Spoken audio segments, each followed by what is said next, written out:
anyone who looks like me, know that you can achieve anything. Know that in this country and in Kentucky, all that matters are your values. The days that I've been governor haven't been easy. The last 4 years have been tough on all of us, but we are coming out of it with more hope and opportunity than ever before. I want to make sure we realize that, because this should all be about our kids, our grandkids, and building them an incredible future. The race for the governor's mansion is underway in Kentucky, and the primary results are going on and talking about really what a race to the finish line it's going to be between the popular incumbent governor, Democrat Andy Beshear, and the Republican Daniel Cameron of Louisville. That's right, it may have been an historic low voter turnout for the primary, but political experts on both sides are saying today it revealed a lot about the strength of Daniel Cameron. So joining me here at 5 is Dr. Kurt Jefferson, the Dean of the Spalding University Graduate Schools here in Louisville. Thank you for coming in. Was the margin of victory so quickly a surprise in the race Daniel Cameron's side? You know, I really don't believe so, Doug. I mean, I think that, you know, he had the name recognition. He did so well in 2019, even out polling the governor on the other side in the primary back in those days. So I wasn't that surprised in spite of the amount of money that Kelly Craft had put into the election. Well, let's look ahead to November then. The governor sits with a high in the popularity rating in the 60% range. He did squeak out a win over Matt Bevin throughout the state, you know, in the last election 4 years ago.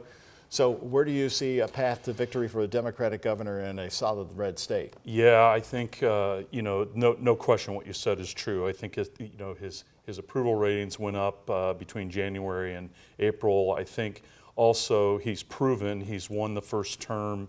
He has a little bit of history on his side in terms of the last 80 years in Kentucky.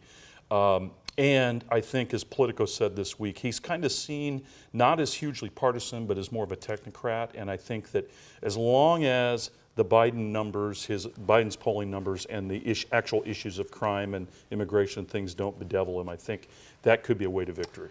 Let's get back to November in a minute, but I'm still fascinated by the third place finish of Kelly Craft, spending $11 million on this campaign. She really focused on the word woke. You know, her research telling her that was connecting. Did that just fail her, or what happened with her campaign? Well, I think a couple things. I think when you look at her having been one of Donald Trump's ambassador to Canada, ambassador to the UN, you know, I think being one of Donald Trump's leaders while he was in office, I think she was expecting him to be more supportive, and of course she was able to get DeSantis to endorse. But at the end of the day, you know, all politics tends to be local, even in these kind of elections, and Quarles is hard to beat as the ag leader, as well as Daniel Cameron, who's a formidable force. So back to November. We do know that Governor Andy Beshear very popular in Louisville and Lexington. What kind of vote totals is he going to have to get in November?